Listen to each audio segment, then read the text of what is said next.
very good afternoon to you and welcome to today's edition of Joy Business Masterclass.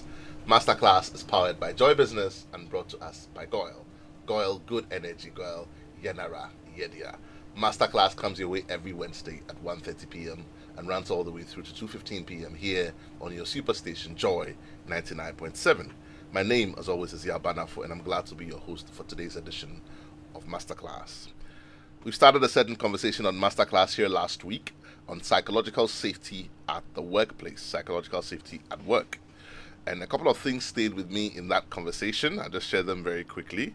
But in that conversation, we had with us the CEO of Addison International, Uncle James Addison, sharing some thoughts with us. We continue that conversation today.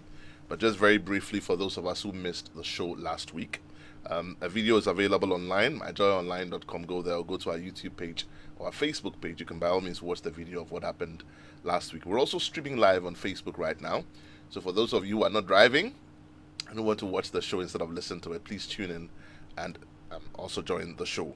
Here are a couple of things that he shared from that conversation which stayed with me about psychological safety at work. Number one, he said that the psychological safety of an employee at work is directly proportional to their productivity.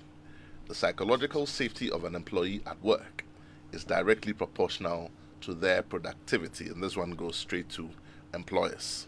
Always remember that the state of mind of your employee affects how well they're able to perform at work. The second thing that stayed with me was also that research has shown that about 60% of absenteeism at work is related to the psychological issues at the workplace. About 60% of absenteeism at work is related to psychological issues at the workplace. We're not saying that everything that happens is blamed on the work, but we're saying a significant part of it affects why people don't show up for work. So when people are bringing you excuse duties, they are not well, they are not showing up for work, oh, I have to do this, oh, I have an emergency, I'm not well. It's probably because something is happening at work that's causing them to do that. The last thing that he also mentioned, which stayed with me, was that, again, according to an online research, close to about 57% of employees leave their job because of their bosses. Hence the statement, people leave people. People don't leave organizations. People leave people. People don't lead organizations. Today we continue in that same conversation under the umbrella topic, psychological safety at work or the workplace, and we'll be looking at the 2 models and the 4 stages of psychological safety. Back in the studio with us, Uncle James Addison. You're welcome to the conversation today, Uncle James. Thank you. Yeah. People leave people. People don't leave organizations. Yeah. That's a strong one. Yeah. We work for people, not organizations. Not for organizations. That's why somebody will say, as for I can't disappoint him. Right. In the long run, he can't disappoint the company.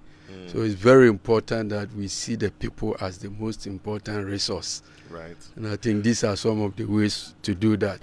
And thanks to Goyle for such a nice program. I think after this, I have to design some EI training pro bono for Goyle. For Goyle. Yeah. If you are listening and you work at Goyle or you know somebody at Goyle, tell them that we're giving them shout outs on Masterclass. Yeah. And something pro bono is coming their way. Yeah. They've done very well. Right. Okay, James, let's go straight to today's conversation. Still under the topic of psychological safety at work.